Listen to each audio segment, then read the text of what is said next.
Hola, mi nombre es Mindorle Villegas Serrán de la Universidad del Valle, sede Palmira, tercer semestre.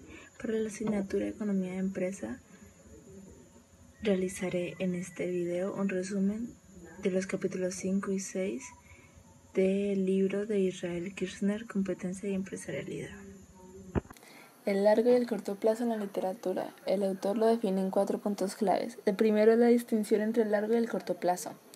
El autor define el largo plazo como el periodo de tiempo en el cual se pueden modificar todos los factores de producción, y el corto plazo como el periodo en el que algunos factores son fijos y otros variables. Segundo punto, la interpretación estática del largo plazo. El autor critica la postura ortodoxa, que considera el largo plazo como un estado de equilibrio al que se tiende desde el corto plazo, y que ignora el papel de la competencia, la innovación y el cambio tecnológico. El tercer punto clave es la interpretación dinámica del largo plazo. El autor propone una visión alternativa que concibe el largo plazo como un proceso de ajuste continuo y descentralizado, en el que los agentes económicos actúan con incertidumbre, creatividad y emprendimiento. El cuarto punto clave es la relevancia normativa del largo plazo. El autor adelanta que la distinción entre largo y corto plazo tiene implicaciones para la evaluación de la eficiencia y la equidad del mercado, y que el análisis dinámico ofrece una perspectiva más realista y favorable que el análisis estático. Los costes realizados y el corto plazo lo hemos dividido en 4 puntos claves.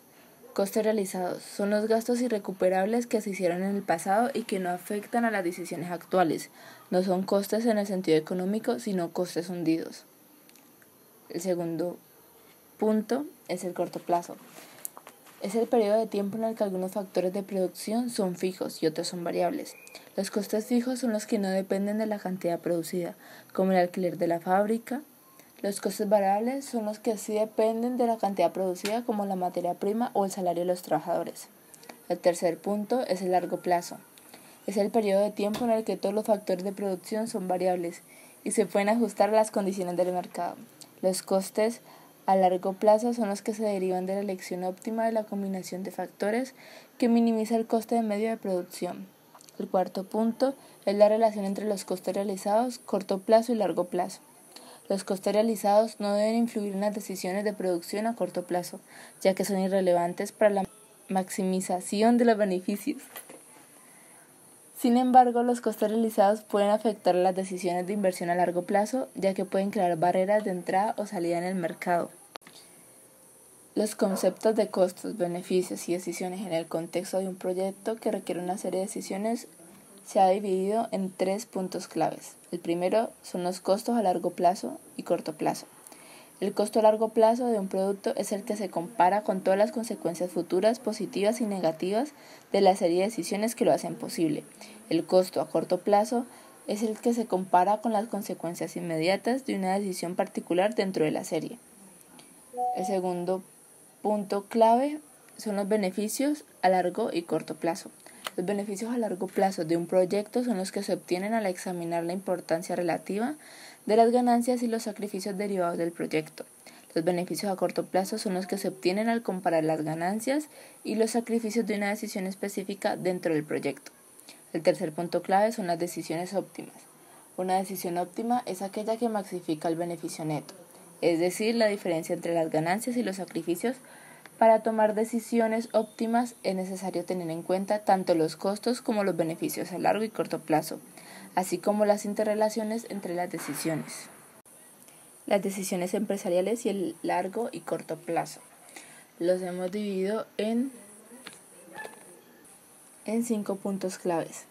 El primer punto es que el autor distingue entre El autor intenta valorar normativamente el proceso competitivo empresarial que caracteriza la economía de mercado. El autor rechaza el procedimiento de la teoría ortodoxa del bienestar que se basa en las condiciones de equilibrio del mercado y propone una manera alternativa de evaluar la economía de mercado, que se enfoca en el proceso de mercado más bien que en el equilibrio. El autor sugiere que el proceso competitivo empresarial es capaz de distribuir eficazmente los recursos sociales, maximizar el bienestar de la sociedad y coordinar las acciones de los agentes económicos. El defecto fundamental de la economía está redactada en 5 puntos claves. El primero es que supone que toda la información relevante para la distribución óptima de los recursos está dada y disponible para una sola mente que puede resolver el problema lógico o matemático de la asignación de recursos. El segundo punto clave ignora el verdadero problema económico de la sociedad, que es cómo asegurar el mejor uso de los recursos conocidos por los distintos individuos, para fines cuya importancia relativa solo conocen esos individuos. El tercer punto clave no reconoce el papel del mercado como un mecanismo de comunicación de información y de movilización del conocimiento disperso y fragmentario que existe en la sociedad. El cuarto punto clave se basa en un concepto de equilibrio que implica la perfección del conocimiento y la ausencia de oportunidades de beneficio empresarial, eliminando así el elemento dinámico y creativo del proceso del mercado. El quinto punto clave prejuzga el punto central del debate sobre la teoría del bienestar, asumiendo la legitimidad y el significado de la noción del bienestar social, sin tener en cuenta las dificultades de las comparaciones interpersonales de utilidad.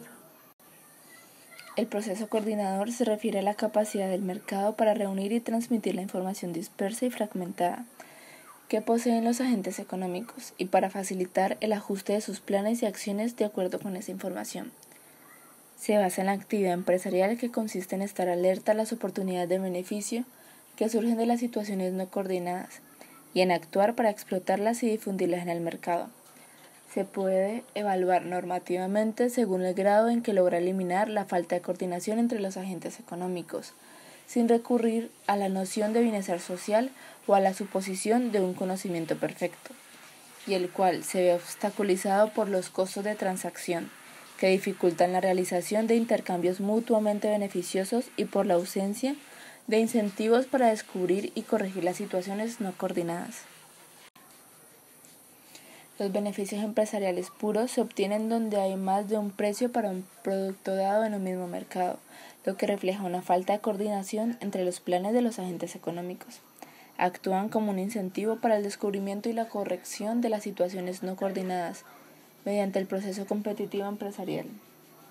También sirven como un mecanismo de comunicación de información, ya que al explotar las oportunidades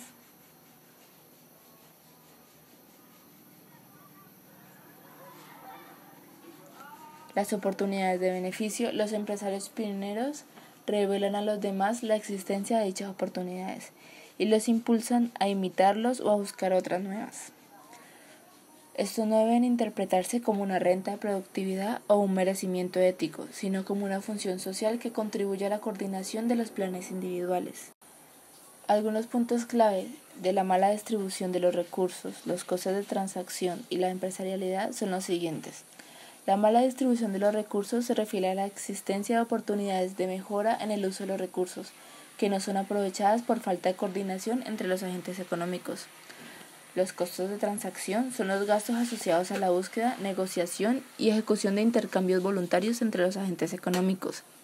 Estos costos pueden impedir o dificultar la realización de transacciones mutuamente beneficiosas, que corregían la mala distribución de los recursos. La empresarialidad es la capacidad de descubrir y explotar las oportunidades de beneficio que surgen de la mala distribución de los recursos. El empresario es el agente que mediante su alerta y creatividad coordina la información dispersa y genera un proceso de aprendizaje y ajuste en el mercado. El autor critica el análisis ortodoxo del bienestar, que asume que se dispone de toda la información relevante y que se puede definir un criterio de bienestar social.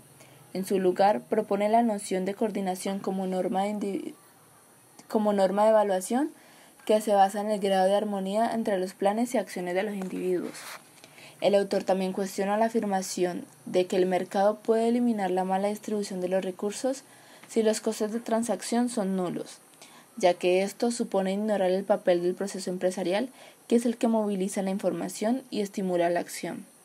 Además, señala que la comparación entre el mercado y el gobierno como mecanismos alternativos de distribución de recursos debe tener en cuenta no solo los costos de transacción, sino también la capacidad de cada sistema de captar y comunicar las oportunidades disponibles.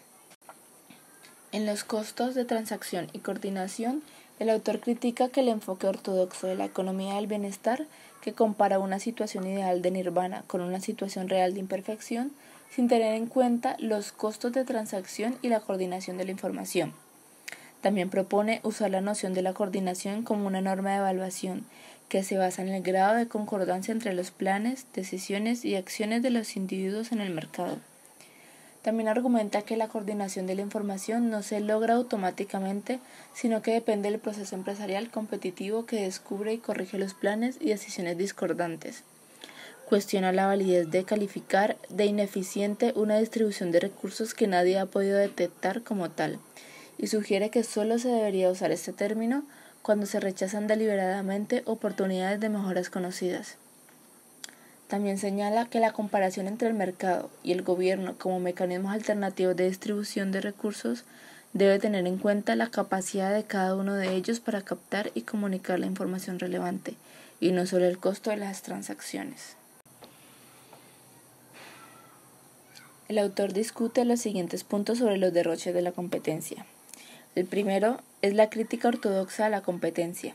Cita a varios economistas que consideran que el proceso competitivo es ineficiente, poco ahorrativo y que implica la distribución defectuosa de los recursos ya que se basa en el ensayo y error.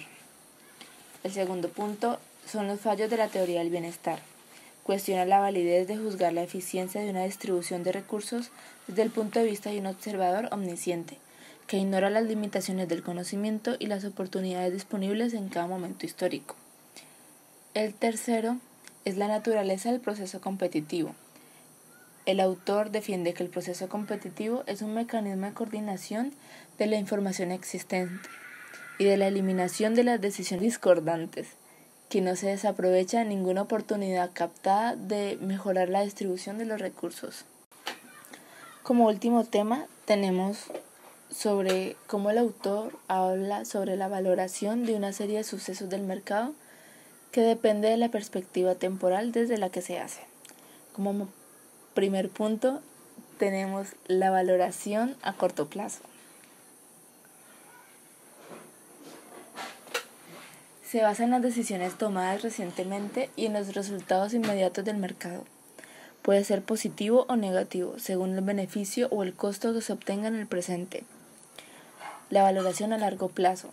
Se basa en las decisiones tomadas en el pasado más lejano y en los resultados futuros del mercado. Puede ser diferente de la valoración a corto plazo, ya que puede revelar que una acción que parecía rentable o beneficiosa en el presente fue en realidad costosa o perjudicial en el pasado o lo será en el futuro.